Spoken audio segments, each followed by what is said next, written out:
Hello everyone, welcome to Civil Step. My name is Vinay Joshi and this is the PCS mains answer writing session and this is the day 3 of Indian society, or I would say social issue answer writing session. In the previous 2 lectures, I have covered the topic. In the first lecture, I had covered the topic of salient aspect of Indian society.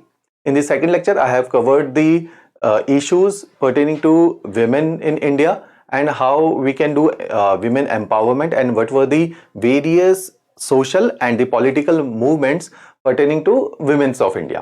तो ये सारा हमने women के around issues last lecture में cover किए. In this lecture I will be covering up 2 important aspect of the examination, that is urbanization and globalization. So these are the 2 topics from where almost every year PCS has put up the question in mains, और GS1 का भी एक part है. ये 2 ऐसे topic हैं जिनमें लगातार करंट अफेयर्स पॉप अप होते हैं, तो क्वेश्चन का जो नेचर है could be towards the current affair part as well, और कहीं ना कहीं ऐसे राइटिंग में हमें हेल्प करते हैं ये टॉपिक. तो थोड़े से हमारे पर्सपेक्टिव को, होराइजन को वाइड करने में हेल्प करते हैं. Alright, so let's start with the question first. In today's class we will be covering up 4 questions from the domain of urbanization and globalization. Questions are deliberately framed in the way कि ये loose and छोड़े गए हैं question में. Loose and का अर्थ है कि broad questions हैं. अगर ये ब्रॉड क्वेश्चंस को आप अंडरस्टैंड कर लेते हो इन 2 टॉपिक के, तो कहीं ना कहीं पूरी तरह से आप टॉपिक को समझ लेते हो. तो इन टॉपिक को समझ लोगे तो इनमें से questions are very straightforward. बहुत पेचीदा सवाल नहीं आता. विमेन से बहुत पेचीदा सवाल आता है. Salient aspect of Indian society से कॉम्प्लेक्स क्वेश्चंस फ्रेम होते हैं. यहां से स्ट्रेट फॉरवर्ड क्वेश्चंस आते हैं. इस पर्टिकुलर लेक्चर के करस्पॉन्डिंग जो पीडीएफ फाइल है that has been shared over the Telegram channel, जिसके अंदर इन 4 सवालों का बहुत बेहतरीन कंटेंट है, और वो कंटेंट आपको डायरेक्टली उठ के एग्जामिनेशन में काम भी आ जाएगा. ऑलराइट, तो here I will be discussing more of the structure of the question. बहुत ज्यादा कंटेंट डिस्कस नहीं करूंगा मैं. For content Telegram channel is there. Alright, चलो I will read the first question for you. Discuss the concept of globalisation and its impact on Indian society. तो हमने concept समझना है ग्लोबलाइजेशन का क्या है और क्या उसके ऊपर हिंदुस्तान के समाज के ऊपर उसका क्या प्रभाव है. Before moving ahead with the question, firstly I will ask you to address the directive here. Directive is discuss. जब हम डिस्कस शब्द इस्तेमाल करते हैं तो हम विद एग्जाम्पल इस स्टेटमेंट को इलेबरेट करते हैं, हम इसको विस्तार से बताते हैं ग्लोबलाइजेशन के दोनों इंपैक्ट. यहां पे हम एज अ न्यूट्रल लिखेंगे, हम क्रिटिसाइज नहीं करेंगे कि बहुत खराब है, हिंदुस्तान का कल्चर खराब हो गया, समाज खराब हो गया, कुछ भी नहीं. हम बताएंगे क्या ग्लोबलाइजेशन है, ये उसके प्रभाव है. वो प्रभाव दोनों प्रकार से होने चाहिए. उसमें पॉजिटिव एस्पेक्ट ढंग से भी दिखना चाहिए, नेगेटिव होना चाहिए. Paraphrasing has to be there. Pointer मत लिखो. डिस्कस में जनरली पैराफ्रेजिंग इज रिकमेंडेड. हो सकता है फ्लो चार्ट बना सकते हो, बहुत अच्छी बात है. इसके अंदर फ्लो चार्ट का पूरा स्कोप है इस सवाल के अंदर. तो हमने लिमिटेड स्पेस, लिमिटेड टाइम को एफिशिएंटली और इफेक्टिवली इस्तेमाल करने का प्रयास करना है. चलो, अब जब हम एक्सप्लेन करेंगे, हम जब इंट्रोड्यूस करेंगे इस क्वेश्चन को, तो इंट्रोडक्शन में व्हाट इज रिक्वायर्ड कि आप ग्लोबलाइजेशन को विस्तार में उसकी परिभाषा 3-4 लाइनों में लिखिए. तो ग्लोबलाइजेशन के कॉन्सेप्ट को मैं समझा देता हूं. जनरली लोगों को बहुत कॉम्प्लेक्स कॉन्सेप्ट लगता है, इसको मैं बहुत सिंप्लीफाइड कर देता हूं from the paper point of view और from the writing point of view. Globalisation के 2 मुख्य अंग होते हैं. देखो, हम कहते हैं आफ्टर 1991 एलपीजी रिफॉर्म, जिन लोगों ने इकोनॉमिक्स पढ़ी है दे कुड रिलेट. तो हम कहते हैं ग्लोबलाइजेशन आ गया था हिंदुस्तान में 1991 के बाद. तो क्या उससे पहले हम ट्रेड नहीं करते थे? क्या ब्रिटिश काल के अंदर movement of people was not there? Movement of good and services was not there? Movement of capital was also there. जो हिंदुस्तान में रेलवे लाइन स्टैब्लिश हुई है तो ब्रिटिश कैपिटल इन्फ्यूज होता है एफडीआई के द्वारा.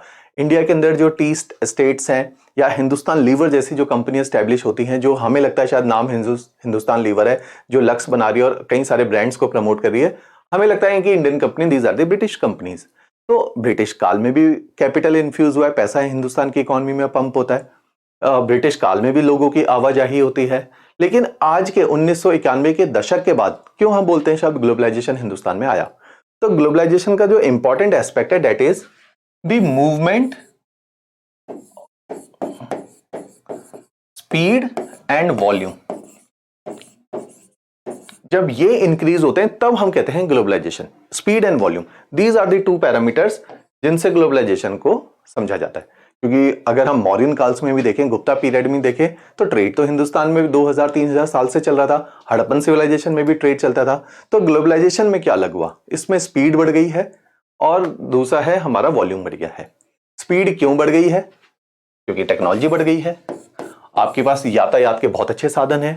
पहले शायद शिप से या लैंड रूट से, जिसको हम ओल्ड सिल्क रूट बोलते हैं, लैंड रूट से ट्रेडिंग होती थी। आजकल हमारे पास एरोप्लेन है और फास्ट मूविंग शिप्स है। तो टेक्नोलॉजी की वजह से स्पीड बढ़ गई। आपने पैसा हिंदुस्तान से और किसी भी कंट्री में भेजना है, यूएस में भेजना है, तो बैंकिंग सिस्टम आज की डेट में सारा डिजिटली कनेक्टेड है। तो पैसा जो कैपिटल का इन्फ्यूजन है वो बहुत तेजी से, या एक्सचेंज बहुत तेजी से हो सकता है, पैसे का एक्सचेंज तेजी से हो सकता है। लोग हवाई जहाज की मदद से बहुत तेजी से एक जगह से दूसरी जगह जा सकते हैं। तो इस तरीके से टेक्नोलॉजी कि अगर हमने फास्ट मूविंग शिप्स यूज किए, टेक्नोलॉजी, हमने एयरक्राफ्ट यूज किए, टेक्नोलॉजी, हमने डिजिटल इंफ्रास्ट्रक्चर यूज किया, टेक्नोलॉजी। तो टेक्नोलॉजी की मदद से ग्लोबलाइजेशन तेज हुआ। तो आपकी परिभाषा में ये जो हॉराइजन है आपके, वो अच्छे दिखने चाहिए। तो अगर आप ऐसी परिभाषा लिखते हो जिसमें आप इतने साफ शब्दावली में ग्लोबलाइजेशन को एक्सप्लेन करते हो, तो एग्जामिनर इज गोइंग टू जज यू कि आप बहुत वेल रेड हो, आपकी क्लैरिटी ऑफ थॉट बहुत अच्छा है, आपकी अंडरस्टैंडिंग बहुत मैच्योर है। ऑलराइट, तो आप टेक्नोलॉजी की बात करोगे पैराग्राफ में कि टेक्नोलॉजी की मदद से स्पीड और वॉल्यूम बढ़ गया है। किन चीजों का स्पीड वॉल्यूम बढ़ गया है? एक्सचेंज ऑफ पीपल,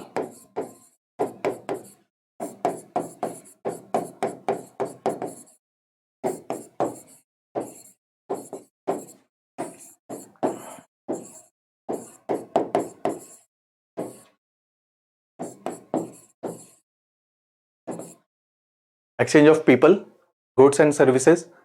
कि आपके जैसे India is a global India is a global power in terms of the software services it is providing to the world communities या वर्ल्ड नेशंस। तो हम सर्विसेज प्रोवाइड कर रहे हैं, हम गुड्स प्रोवाइड कर रहे हैं, या गुड्स का आयात और निर्यात हो रहा है, import and export is there. Capital बहुत तेजी से इंडिया में एफडीआई, एफआईआई आते हैं, ठीक है। तो इन सबका अगर वॉल्यूम और स्पीड बढ़ जाता है, आई वुड से ग्लोबलाइजेशन आ गया। Last aspect of globalisation is exchange of ideas. ये बहुत तेजी से आते और जाते हैं। तो ये 5 एस्पेक्ट हैं ग्लोबलाइजेशन के। इनको लिख लीजिए, इनको समझ लीजिए, इन्हीं के अराउंड ही आप कभी भी इस कॉन्सेप्ट को समझेंगे। अब जब ये सारा हमने ब्रीफ पैराग्राफ में 4-5 लाइनों में ग्लोबलाइजेशन को एक्सप्लेन कर दिया, फ्लो चार्ट भी बना दिया, अब आएगा आपका बॉडी पार्ट। बॉडी पार्ट में आपने डिटेल में, विस्तार में लिखना है कि हिंदुस्तान के समाज में क्या इंपैक्ट पड़ा। तो आपने समझना पड़ेगा कि हिंदुस्तान के समाज को आप कैसे समझते हैं। हिंदुस्तान के समाज में हम बोलते हैं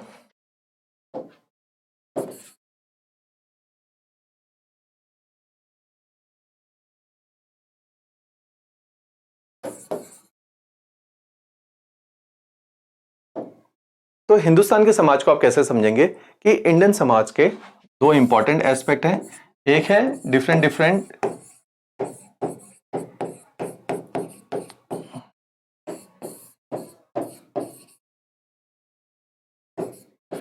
डिफरेंट कम्युनिटीज के ऊपर क्या प्रभाव पड़ा है ग्लोबलाइजेशन का, और कल्चर के ऊपर क्या प्रभाव पड़ा है। जब आप कम्युनिटीज की बातें करोगे तो हिंदुस्तान के समाज को आप कैसे देखोगे? आप देखोगे ग्लोबलाइजेशन का विमेन पे क्या इंपैक्ट पड़ा है। तो एक कम्युनिटी है विमेन। आप ग्लोबलाइजेशन का इंपैक्ट बोलोगे जी दलित्स पे क्या पड़ा है, ओल्ड एज के ऊपर क्या पड़ा है, यूथ के ऊपर क्या है। तो ये ग्लोबलाइजेशन के इंपैक्ट है। अगर आप विमेन में देखोगे तो आप बोलोगे विमेन एम्पावरमेंट की बातें हुई, आइडिया ऑफ इक्वालिटी आया है ग्लोबलाइजेशन में, है ना, या विमेन पार्टिसिपेशन आया है, तो इकोनॉमिक स्फीयर में भी पार्टिसिपेट है। विमेन लिटरेसी की बातें हुई है। विमेन हेल्थ एक इंपॉर्टेंट एस्पेक्ट बन चुका है। हम विमेन हेल्थ के ऊपर डिस्कशन करते हैं। हम विमेन के पार्टिसिपेशन, चाहे लेबर फोर्स है चाहे पॉलिटिकल लेवल पे, उसको डिस्कस करते हैं। तो एक फेमिनाइजेशन के कॉन्सेप्ट आ रहे हैं। तो हम बोलेंगे कहीं ना कहीं विमेन एम्पावर हो रही हैं। तो इंडियन सोसाइटी पे क्या इंपैक्ट आ रहा है? जो पेट्रियार्की है वो टूट रही है और विमेन इक्वल फुटिंग पे आ रही है मेल के साथ, because of the exchange of ideas. क्योंकि एक्सपोजर दे रहा है ग्लोबलाइजेशन, ठीक है, किसी भी माध्यम से एक्सपोजर दे रहा है। तो विमेन के ऊपर प्रभाव पड़ा। दलित्स के ऊपर बोलोगे आइडिया ऑफ इक्वालिटी आता है, अर्बनाइजेशन आता है, तो दलित एजुकेशन की बात होती है, तो वो उनको भी पैरिटी मिल रही है बाकी स्ट्रीम के जो मेन स्ट्रीम है उनके साथ। तो दलित के ऊपर भी अच्छे प्रभाव हैं, ठीक है। आप बोलोगे कि ओल्ड एज के ऊपर क्या इशू है कि हेल्थ एक इंपॉर्टेंट एस्पेक्ट आ रहा है कि ओल्ड एज में हेल्थ के ऊपर अब गवर्नमेंट स्पेंडिंग करने का सोचती है कि एटलीस्ट गवर्नमेंट को लग रहा है कि लाइफ एक्सपेक्टेंसी लोगों की इंक्रीज हो गई विद टेक्नोलॉजी, तो अब उनको हेल्थ एपरेटस या इंफ्रास्ट्रक्चर हमें अच्छा बना के देना है। तो ओल्ड एज के ऊपर ये प्रभाव है। दूसरा प्रभाव ओल्ड एज के ऊपर क्या है कि joint family as an concept India में टूट रहा है because of the globalisation. Individuality को प्रमोट करता है, इंडिविजुअलिटी को प्रमोट करता है तो लोग शहरों में माइग्रेट होते हैं, शहरों में माइग्रेट होते हैं तो न्यूक्लियर फैमिली का कॉन्सेप्ट है, क्योंकि they can not sustain big families in cities, तो ओल्ड एज पेरेंट्स रह जाते हैं, या ओल्ड एज पेरेंट्स को शिफ्ट करते हैं तो उनका सोशल जो फैब्रिक है अपने आसपास वो टूट जाता है। तो इस तरीके से ओल्ड एज की भी प्रॉब्लम्स, ओल्ड एज पीपल को बहुत प्रॉब्लम है इसके अंदर। यूथ के डिफरेंट डिफरेंट इश्यूज हैं ग्लोबलाइजेशन से कि एक्सपोजर मिल रहा है वेस्टर्न नेशंस का, तो यूथ आप देखो कि अल्कोहलिज्म और ड्रग्स के अंदर इन्वॉल्व हो जाता है। दूसरी तरफ है कि यूथ जो है आज की डेट में पॉलिटिकली एक्टिव है, पॉलिटिकली अवेयर है, ये भी ग्लोबलाइजेशन का इंपैक्ट है। तो पॉजिटिव डिस्कस कमांड है, तो डिस्कस डेरिवेटिव में क्या करते हैं हम लोग कि उसके पूरे एस्पेक्ट अगर डिस्कस करना है, मैं विमेन को डिस्कस करूंगा तो मैं उनके positive negative, Dalits positive negative, ठीक है, यूथ के पॉजिटिव नेगेटिव, तो हर वर्ग के पॉजिटिव नेगेटिव। कल्चर को डिस्कस करूंगा तो मैं बोलूंगा हिंदुस्तान का जो कल्चर है कि हमारा धीरे धीरे homogenisation of culture is there, या एक इसका विपरीत टर्म है glocalisation of culture is there, कि हम लोग क्या करते हैं कि ग्लोबलाइजेशन की वजह से we all are wearing denim blue jeans, तो ये कहीं ना कहीं होमोजेनिटी लेकर आ रहा है कल्चर के अंदर।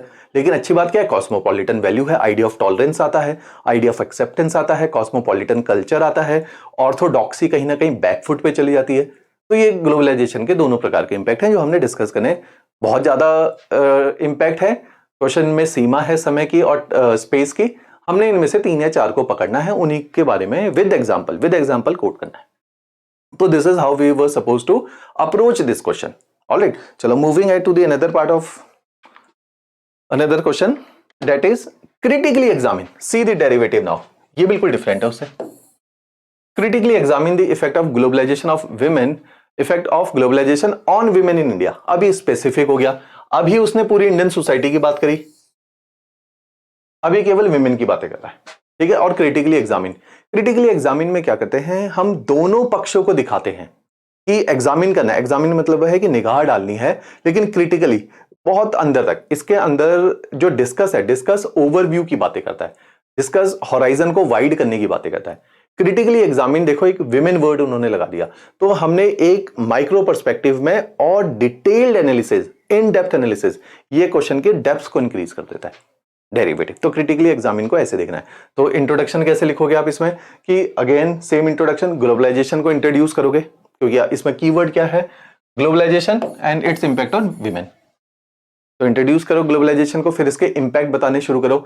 जैसे मैंने बताया पॉजिटिव इंपैक्ट बताओ, कि लिखोगे आप ये वर्ड पॉजिटिव। डिस्कस में पॉजिटिव नेगेटिव शब्द इस्तेमाल नहीं करते, यहां पॉजिटिव नेगेटिव शब्द करोगे कि ग्लोबलाइजेशन की वजह से आइडिया ऑफ इक्वालिटी आया है, हमें जेंडर गैप इंडेक्स की आज हम बातें करते हैं, जो इतने सारे इश्यूज है विमेन के अराउंड उनको हम डिस्कस करते हैं, विमेन एम्पावरमेंट की बातें करते हैं। तो ये सारा, जैसे अभी हमने नेशनल वुमेन डे सेलिब्रेट किया, तो वो सब ग्लोबलाइजेशन की देन है कि हिंदुस्तान की गवर्नमेंट की जो पॉलिसीज है वो अब सिंक्रोनाइजेशन में चलती है in with the international policies which has been framed by the United Nation और द मल्टीपल नेशंस। ऑलराइट, तो इस तरीके से हम इसको देखेंगे। नेगेटिव एस्पेक्ट, जैसा कि मैंने बताया कि विमेन, जो वर्किंग विमेन है, न्यूक्लियर फैमिलीज है, वर्किंग विमेन है, वर्किंग विमेन के साथ अब समस्याएं क्या आ रही हैं कि उनको घर का भी देखभाल करनी है और साथ में उनको जॉब में भी जाना है, तो वर्किंग विमेन के लिए स्ट्रेस लेवल इंक्रीज होता है। अगर रूरल एरियाज में देखें तो वहां पे जनरली रूरल एरियाज में क्या है, मेल मेंबर माइग्रेट कर जाते हैं शहरों में और फीमेल पीछे से रह जाती हैं, और फीमेल के ऊपर और ज्यादा रिस्पॉन्सिबिलिटी आ गई है कि उन्होंने ओल्ड एज पेरेंट्स का भी ध्यान रखना है, बच्चों का भी ध्यान रखना है, और अगर कोई एग्रीकल्चरल प्रॉपर्टी है तो एग्रीकल्चर का भी ध्यान रखना है। इस शब्द को बोला जाता है फेमिनाइजेशन ऑफ एग्रीकल्चर, कि रूरल एरियाज में यह देखा गया है कि फीमेल ही अब एग्रीकल्चर के लिए ज्यादा रिस्पॉन्सिबल है, क्योंकि male has been migrated to the urban centres. तो फेमिनाइजेशन ऑफ एग्रीकल्चर, ये शब्द आप इसमें लिखोगे। तो अर्बनाइजेशन, ग्लोबलाइजेशन के दोनों aspect, positive aspect as an idea of equality लाता है, वुमेन में पैट्रियार्की खत्म हो रही है, कॉस्मोपॉलिटन वैल्यू आ रही है, greater acceptance of women in the public sphere, women के पॉलिटिकल और इकोनॉमिक पार्टिसिपेशन की हम बातें कर रहे हैं। नेगेटिव इफेक्ट, अर्बन लेवल पे वुमेन के ऊपर स्ट्रेस बढ़ रहा है काम और फैमिली का, रूरल एरियाज में feminisation of agriculture is there. तो इस तरीके से, और ग्लोबलाइजेशन के और डिटेल इंपैक्ट देखो, क्रिटिकली एग्जामिन करना है तो negative impact, commodification of women, कि आप देखोगे चीयर लीडर्स विमेन है, या कहीं पर भी जो डेस्क जॉब है, जहां पे फ्रंट डेस्क जॉब्स को बोला जाता है, किसी होटल में चले जाओ, किसी ऑफिसेज में चले जाओ, किसी रिसेप्शन पे चले जाओ, ऑल आर विमेन। तो इसको बोला जाता है कि कमोडिटिफिकेशन of women is there. Commercials देखोगे तो विमेन दिखाई देती हैं, मेल नहीं दिखाई देते, तो कमोडिटिफिकेशन ऑफ विमेन। तो ये भी ग्लोबलाइजेशन का एक इंपैक्ट है कि एज अ कमोडिटी आप उनको देखते हो। तो इन दोनों ही दायरे में हम समझेंगे कि क्रिटिकली एग्जामिन को कैसे देखना है। ऑलराइट, चलो moving to the third part of the question. Discuss the various social problems which originated out of the speedy process of urbanization. पहला काम डेरिवेटिव को देखो, दूसरा काम कीवर्ड्स को निकालो। स्पीडी प्रोसेस ऑफ अर्बनाइजेशन एक है, एक सोशल प्रॉब्लम। अब आपका आंसर 3 पिवट के ऊपर चलेगा। एक तो डिस्कस कमांड को आपने एड्रेस करना है, डिस्कस का मैं पहले भी बता चुका हूं कैसे इसको डेरिवेटिव को यूज करते हैं। दूसरा है स्पीडी प्रोसेस ऑफ अर्बनाइजेशन को आपने समझाना है, और तीसरा आप आओगे कि इससे क्या सोशल प्रॉब्लम, 50 टाइप की प्रॉब्लम है अर्बनाइजेशन में। नेक्स्ट क्वेश्चन इसी के बारे में है, थोड़ा ब्रॉड है कि एनवायरमेंटल प्रॉब्लम है, इकोनॉमिक प्रॉब्लम है, पॉलिटिकल गवर्नेंस, एडमिनिस्ट्रेटिव प्रॉब्लम है, but here we are talking about the social problem. तो आप क्या करोगे, पहले अर्बनाइजेशन एज इन प्रोसेस को इंट्रोड्यूस करोगे। इंट्रोडक्शन में क्या होगा, urbanisation as in process. Discuss command लिखी है, एग्जाम्पल कोट करने पड़ेंगे। आप लिखोगे अर्बनाइजेशन जो है हिंदुस्तान में पहले भी चल रहा था, लेकिन जैसे ही ग्लोबलाइजेशन आता है अर्बनाइजेशन का प्रोसेस तेज हो जाता है, क्योंकि ग्लोबलाइजेशन मींस इंडस्ट्रियलाइजेशन। एक ये चार्ट हमेशा याद रखना, globalisation means industrialisation, industrialisation means urbanisation. हम शहरों में क्यों आते हैं, क्योंकि काम है, रोजगार है, तो industrialisation is related with the urbanisation. तो अर्बनाइजेशन आप बोलोगे कि ग्लोबलाइजेशन की देन है, तो ऐसे वर्ड्स को इस्तेमाल करोगे कि अर्बनाइजेशन हिंदुस्तान में तेज हो गया है, रूरल टू अर्बन माइग्रेशन बहुत ज्यादा है, इसको बोला जाता है अर्बनाइजेशन। ये speedy process of urbanisation unplanned है कि सरकारों ने नहीं सोचा था, पहले इंडस्ट्री सेटअप हुई तो उन इंडस्ट्री में काम करने के लिए लोग आ गए, लोगों के रहने के लिए हाउसिंग कॉम्प्लेक्स बन गए, इसके लिए सरकार के पास कोई प्लान नहीं था। मैं एक प्राइवेट रियल एस्टेट हूं, मेरे को लगता है कि यहाँ पे हाउसिंग कॉम्प्लेक्स बनाने चाहिए, मैं जमीन खरीदूंगा और हाउसिंग कॉम्प्लेक्स बना दूंगा। तो अभी उसमें सीवरेज की प्रॉब्लम है, इलेक्ट्रिसिटी की प्रॉब्लम है, कई सारे प्रकार की प्रॉब्लम्स है, ठीक है। तो इस तरीके से स्पीडी प्रोसेस ऑफ अर्बनाइजेशन हुआ। जब मैंने घर बना के बेचे एज अ रियल एस्टेट, तो मैं गरीबों के बारे में नहीं सोचता, मैं सोचता हूं कि मैं पैसा कैसे कमाऊं। तो मैं घर की एक निर्धारित कीमत रखूंगा, जैसे ये चंडीगढ़ है, चंडीगढ़ के पास में जीरकपुर है, न्यू चंडीगढ़ है, वहां पे एक सर्कल रेट तय हुए हैं, 50-60 लाख से नीचे का घर नहीं है। वो व्यक्ति जो रूरल टू अर्बन आया है, अभी अनस्किल्ड है, उसकी इतनी अच्छी नौकरी नहीं कि वो 50-60 लाख का घर खरीदे, तो वो स्लम्स में रहेगा। तो slums are the outcome of unplanned development. Slums are the outcome of कि आपने हाउसिंग को लेके कोई प्लानिंग नहीं रखी थी, कि अर्बन हाउसिंग अपने आप में एक समस्या है, इतनी कॉस्टली कॉस्ट ऑफ लिविंग है because of the exorbitant rate of property in the urban areas. तो इस तरीके से हम इसको देखेंगे। तो अर्बनाइजेशन में आप बताओगे कि ये अर्बनाइजेशन है। अब सुनो इसकी सोशल प्रॉब्लम। अर्बनाइजेशन में क्योंकि हाउसिंग एक समस्या रही है, महंगी हाउसिंग है, तो बनते हैं urban slum. Urban slum is a social problem, तो अर्बन स्लम बन गए। अर्बन स्लम के अंदर क्या है, पॉवर्टी और unemployment. Poverty and unemployment. Unemployment तो स्ट्रेस, स्ट्रेस तो क्राइम, स्ट्रेस तो एल्कोहल, स्ट्रेस तो ड्रग, स्ट्रेस तो जुवेनाइल डेलिक्वेंसी। ये सब कुछ आपके नोट्स में दिया हुआ है, तो मैं बस स्ट्रक्चर डिस्कस कर रहा हूं आंसर का। तो अर्बनाइजेशन के सोशल डायमेंशन को टच करना है। तो सोशल डायमेंशन में आप अर्बन स्ट्रेस के बारे में बात करोगे, और जो अभी एक रिपोर्ट आई है कि इतना ज्यादा डिप्रेशन बढ़ रहा है इंडिया में, particularly in the urban area, because of the increase in the stress level in the urban places. अगर आप देखोगे लंदन, जहां पे मिनिस्ट्री ऑफ डिप्रेशन हमें बनानी पड़ गई कि इतना बड़ा हेल्थ हैजार्ड है अब डेवलप नेशन में, क्योंकि अर्बनाइजेशन वहां पे 200 साल पहले हो चुका है, तो अर्बन स्ट्रेस बहुत ज्यादा है, ठीक है। तो अर्बन वे ऑफ लाइफ अब अच्छी नहीं रही। तो हिंदुस्तान में भी यही देखने को मिलेगा कि अर्बन वे ऑफ लाइफ में ये सारी सोशल प्रॉब्लम है, मल्टीपल प्रॉब्लम्स है। In this question I am discussing the social problem. तो डिस्कस करें हम सोशल प्रॉब्लम को। तो these are the social problem. तो आप चाहे इसमें किसी सिटी का एग्जाम्पल कोड कर सकते हो, हर किसी के अंदर अलग अलग प्रकार के एग्जाम्पल कोड किए जा सकते हैं। Alright, so these are the social challenges associated with the urbanization. Alright, moving to the another question. This is the last question, question number 4. इसके अंदर urbanization as an phenomena की सारी प्रॉब्लम्स को हम wider रेंज में discuss करेंगे। अब इसमें क्या है कि with a brief background of quality of urban life, keywords identify, quality of urban life और स्मार्ट सिटी मिशन की ऑब्जेक्टिव क्या है कि कैसे अर्बन एरियाज में क्वालिटी ऑफ लाइफ डिटेरियोरेट हो जाती है, डिग्रेड हो जाती है, और उसको ठीक करने के लिए गवर्नमेंट क्या इनिशिएटिव लेगी। ठीक है, तो हम बताएंगे कि कैसे क्वालिटी ऑफ लाइफ डिक्रीज करती है। अर्बनाइजेशन इंट्रोडक्शन, अर्बनाइजेशन का इंट्रोडक्शन होगा जो अभी इससे पहले वाले क्वेश्चन में हमने किया। अब गवर्नमेंट अब इसके साथ एसोसिएटेड प्रॉब्लम्स। अर्बनाइजेशन की प्रॉब्लम है एनवायरमेंटल, अर्बन हीट आइलैंड, आपके नोट्स में सब कुछ है। अर्बनाइजेशन की प्रॉब्लम है environmental, urban heat island, high temperature रहता है अर्बन एरियाज में अगर वो ट्रॉपिकल बेल्ट के ऊपर है, क्योंकि वहां पे ग्रीनरी खत्म करके हम कंक्रीट जंगल क्रिएट कर रहे हैं, तो एनवायरमेंटल प्रॉब्लम है। पॉल्यूशन लेवल ज्यादा है क्योंकि इंडस्ट्रीज और व्हीकल ज्यादा है, तो अर्बन स्मॉग एक समस्या है, फोटोकेमिकल स्मॉग क्रिएट हो जाता है, London smog, California smog, New Delhi is the region जहाँ पे टेम्परेचर इन्वर्जन जैसे टॉप कॉन्सेप्ट्स हैं, ये एनवायरमेंटल इश्यूज हैं। अर्बन फ्लडिंग अपने आप में एक एनवायरमेंटल प्रॉब्लम है जो कि विद पैसेज ऑफ टाइम देखने को मिल रही है अर्बन एरियाज में because of the poor urban planning and the failure of the municipalities कि वो अर्बन इंफ्रास्ट्रक्चर को मेंटेन रख पाए, सीवरेज एंड सैनिटेशन को मेंटेन रख पाए। ठीक है, तो उसकी वजह से एनवायरमेंटल हैजार्ड है। दूसरा, इसी के अंदर आप देखोगे धीरे धीरे ट्रांसपोर्टेशन सिस्टम अर्बन एरियाज में एक प्रॉब्लम है, कनेक्टिविटी इश्यूज है। अगर आपको पब्लिक ट्रांसपोर्ट यूज करना है तो बहुत वेल कनेक्टेड नहीं है। अर्बन एरियाज के अंदर हाउसिंग, जैसे मैंने डिस्कस भी किया, हाउसिंग फॉर ऑल, फिर गवर्नमेंट ने स्कीम बनाई हाउसिंग फॉर ऑल, तो हाउसिंग एक समस्या है जिसकी वजह से स्लम क्रिएट हो रहे हैं। तो अर्बन सोशल लाइफ धीरे धीरे डिग्रेड हो रही है, क्वालिटी ऑफ लाइफ डिग्रेड हो रही है एनवायरमेंट की वजह से। पेड़ पौधे काट दिए आपने, ग्रीनरी खत्म कर दी, एस्थेटिक वैल्यू कम हो गई है वहां की, ट्रांसपोर्टेशन अच्छा ना होना, कनेक्टिविटी अच्छी ना होना, या केवल एक ही, जैसे चंडीगढ़ है एक ही प्रकार का ट्रांसपोर्टेशन है, दैट इज द पब्लिक बस। ठीक है, उसके बाद इनफॉर्मली चल रहा है, उबर इनफॉर्मल है, या हमारे ऑटो सिस्टम इनफॉर्मल है, रिक्शा सिस्टम इनफॉर्मल है। तो फॉर्मलाइज्ड ट्रांसपोर्टेशन सिस्टम चंडीगढ़ में नहीं है, ये मेट्रो सिस्टम नहीं है, रैपिड मेट्रो सिस्टम नहीं है, तो ये अभी भी लैकिंग है। ठीक है, और अर्बन एरियाज के साथ क्या प्रॉब्लम है?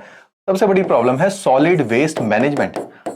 जैसे चंडीगढ़ का एग्जांपल लो कि इतना ज्यादा स्लाइड कर रहा है लगातार क्लीनलीनेस इंडेक्स के अंदर क्योंकि बहुत पुअर सॉलिड वेस्ट मैनेजमेंट है कि हमारे पास सॉलिड वेस्ट मैनेजमेंट को लेके कोई प्लान नहीं है। अगर प्लान है तो उसकी कैपेसिटी कम है, तो सॉलिड वेस्ट मैनेजमेंट भी एनवायरमेंटल इशू है जिसकी वजह से क्वालिटी ऑफ लाइफ डिग्रेड होती है। तो ये कुछ एक डोमेन है जिनकी वजह से क्वालिटी ऑफ लाइफ डिग्रेड होती है। अन्य भी है, यहां पे हम इतना ही डिस्कस करेंगे। अब स्मार्ट सिटी मिशन क्या है? यही अर्बन इंफ्रास्ट्रक्चर, गवर्नमेंट ने 2015 में ये स्कीम निकाली जिसमें हमने बोला 100 शहरों को आइडेंटिफाई किया, 100 cities has been identified under the smart city mission, जिनको प्रतिवर्ष 100 करोड़ रुपया मिलेगा और उनके इंफ्रास्ट्रक्चर को डेवलप किया जाएगा। जो अभी ये सारी चीज लैकिंग है, जैसे आप देखोगे चंडीगढ़ में अब सॉलिड वेस्ट मैनेजमेंट पे इनिशिएटिव हो रहे हैं, या चंडीगढ़ में अर्बन ट्रांसपोर्टेशन अच्छा हो रहा है। ठीक है, सैनिटेशन की व्यवस्था है, एनवायरमेंट की व्यवस्था है, इन सब के अंदर अब थोड़ा सा सुधार आ रहा है। तो इसी तरीके से जो चैलेंजेस थे अर्बन के, वो अब धीरे धीरे एड्रेस किए जाएंगे स्मार्ट सिटी मिशन के द्वारा। ये इसके ऑब्जेक्टिव है स्मार्ट सिटी के। स्ट्रैटेजी क्या है, किस प्रकार से ये ऑब्जेक्टिव मीट होंगे, कि क्या पीपीपी मॉडल हमने बनाना है, क्या हमें प्राइवेट प्लेयर को कैसे एसोसिएट करना है, कितना पैसा गवर्नमेंट देगी, कितना प्राइवेट देगा, कितना स्टेट गवर्नमेंट पैसा डालेगी, या अर्बन लोकल बॉडीज के पास पैसा होता है वो कितना पार्टनरशिप में पैसा डालेंगे। ठीक है, तो इस तरीके से ये स्ट्रैटेजी है कि इसको मीट कैसे करें, इन ऑब्जेक्टिव को, उन ऑब्जेक्टिव को मीट करने का तरीका है स्ट्रैटेजी। तो ये सवाल की डिमांड ऑफ द क्वेश्चन थी। ऑलराइट, तो इस तरीके से हमने अर्बनाइजेशन एंड ग्लोबलाइजेशन के टॉपिक को अप्रोच करना है। सरल है, स्ट्रेट फॉरवर्ड है, पेचीदा नहीं है। कॉन्सेप्ट के साथ करंट इशू, कॉन्सेप्ट के साथ current issue. Alright, in the next class probably we will be covering up topic of poverty and associated issues. Alright, important areas है और क्या कहते हैं, बहुत ज्यादा पढ़ने की आवश्यकता नहीं है, कोई किताब नहीं पढ़नी है सोसाइटी के लिए। अगर पढ़नी है तो 11वीं और 12वीं क्लास की एनसीईआरटीज को पढ़ा जा सकता है, जिसमें मोस्ट ऑफ द जो एस्पेक्ट है वो salient feature of Indian society को ज्यादा एड्रेस कर रहे हैं। ठीक है, तो वहां से आप सोसाइटी के टॉपिक्स को पढ़ सकते हैं। अन्यथा जो मैं नोट्स आपको दे रहा हूं ये काफी हद तक पर्याप्त है। मैं ऐसा नहीं बोलूंगा कि बहुत जबरदस्त है, क्योंकि कंटेंट मुझे पता है, मैंने प्रूनिंग करके आपको कम ही दिया है, जितना हमारे एक्चुअल नोट्स में होता है उसका 20-30% ही है ये, क्योंकि अभी शॉर्ट ड्यूरेशन है, टाइम कम है पेपर के लिए, इतना ही कंटेंट पढ़ लोगे तो वो भी पर्याप्त है। ऑलराइट, चलो, थैंक्स अ लॉट।